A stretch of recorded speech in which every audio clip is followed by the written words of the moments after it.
Today's video is all about alpha codes, what they are, and why they are one of my birding goals for 2025.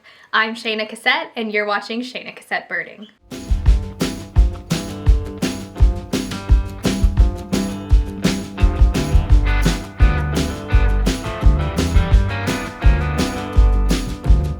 I really wanted to have a birding adventure to share with you guys today, but it's currently minus 34 degrees Celsius. That's about minus 27 Fahrenheit, and that's not including the wind chill. So I am staying inside and doing another more educational style video. So what are alpha codes? Alpha codes, also known as banding codes, are a standardized, shortened version of a species name. Alpha codes for English common names are shortened to 4 letters, while the species scientific name is shortened to 6. But for the purpose of this video, I'll only be talking about the 4-letter alpha bird codes. These codes were developed primarily by bird banders when entering banding data. A 4-letter code is much faster and easier to write out than an entire species name. And this allowed the banders to reduce their processing time for each bird. So why are alpha codes one of my 2025 birding goals? Using a shorthand version to refer to a species is easier to communicate longer lists of birds. And because they are standardized, there's no confusion as to which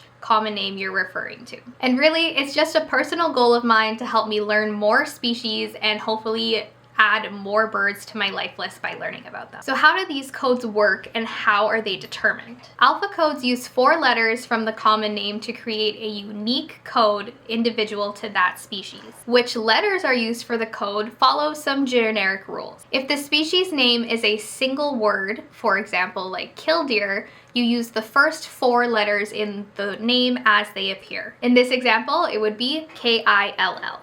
If the species name has 2 words, like common goldeneye, then you would use the first 2 letters of the first word, followed by the first 2 letters of the second word, C-O-G-O. If there are 3 words in the species name, including hyphenization, then you take the first letter of the first word, the first letter of the second word, and the first 2 letters of the third word.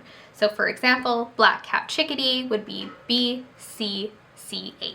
And finally, if a species name has 4 total words to compose the name, you use the first letter of each word. So for example, greater white-fronted goose becomes GWFG. As with most standardizations, there are always exceptions to the rule, and there are 2 main ones I'd like to touch on right now. One example comes to the hyphenization. If a species end name is hyphenized, so for example, the eastern wood pewee, then you take the first 2 letters of the first word and the first letter of each of the hyphened words. So instead of it being E-W-P-E, it's actually E-A-W-P. And the second and most common reason for an exception to this naming convention is that there are 2 common names that would produce the same alpha code. And because we want them to be unique, we have to switch it up a little bit. And a great example of this is Canada goose and cackling goose. So both of them following the 2 naming convention would be C-A-G-O,